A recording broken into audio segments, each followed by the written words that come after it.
এ তুই কি করতে যাচ্ছিস? তুই কি পাগল হয়ে গেছিস? এইভাবে নিজের জীবনটা শেষ করতে যাচ্ছিস? আমি বাঁচতে চাইনি, আমি মরতে চাই। এই পৃথিবীতে বেঁচে থেকে আমি কি করবো? কি এমন হয়েছে যে তোকে মরতে হবে? তাহলে শোন,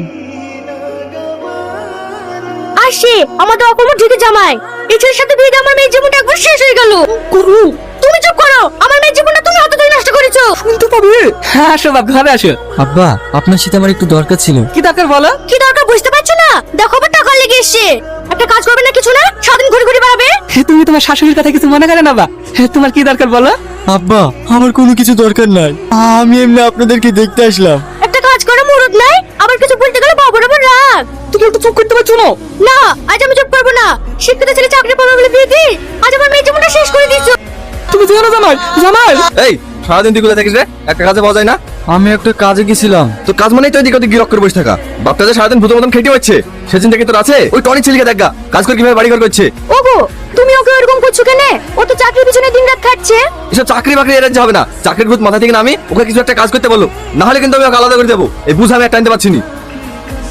তোমাকে যে জিনিসটা আনতে বলেছিলাম সেটা এনেছো? না, আমার কাছে এখন টাকা নেই, আমি তোমাকে ওটা দুদিন পরে কিনে দেবো। আমি ওসব কিছু জানিনি, আমার যেটা চাই তো চাই। তুমি এভাবে দুদিন দুদিন করে আমাকে একটা জিনিসও কিনে দাও না। তুমি বউকে কোনো জিনিস কিনে দিতে পারবে না তো তোমাকে বিয়ে করতে কে বলেছিল? এই তোমার হাতে পড়ার পর থেকে আমি একদিনও যদি শান্তি পাই, তোমার মধ্যে আমি বেঁচে থাকার থেকে মরে যাওয়া অনেক ভালো। আমাকে নিয়ে তোমাদের যখন এত সমস্যা, তাহলে এই বাড়িতে তোমরাই থাকো, আমি চলে যাচ্ছি। এতবারে আজও ঝামেলা, আজ আবার কি হলো? ঝামেলা হবে না? অত বড় একটা লাখদানা ছেলে কাজ কাম কিছু করবে না, তার উপর আবার বিয়ে করেছে। বউকে কোনো জিনিস না দিতে পারলে পরের মেয়ে শুনবে? কেন কিছু না শুনলাম যে চাকরি পাবে। চাকরি অলরেডি পথে পড়ে আছে।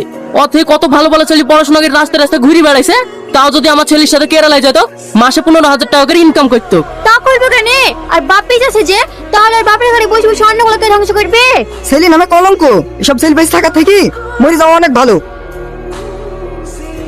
তাহলে এবার তোরাই বল, আমি বেঁচে থেকে কি করবো? সামনে 2 টাকা উপার্জন করতে পারিনি বলে আমি কারোর কাছে মানুষই না।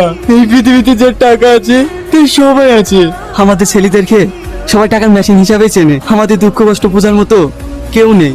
আজ ইনকাম করবি তো বাপ মায়ের কাছে ভালো ছেলে হবি, বোর কাছে ভালো স্বামী হবি, আর শ্বশুর শাশুড়ির কাছে ভালো জামাই। আর ইনকাম করবি নি, কারোর কাছে সম্মান পাবিনি, সবারই চোখে নিজেকে অপরাধী বলে মনে হবে।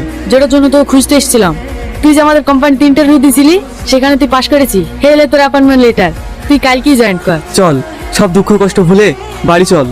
এখন থেকে আমাদেরকে টাকা ইনকাম করতে হবে, কারণ টাকাই সবকিছু।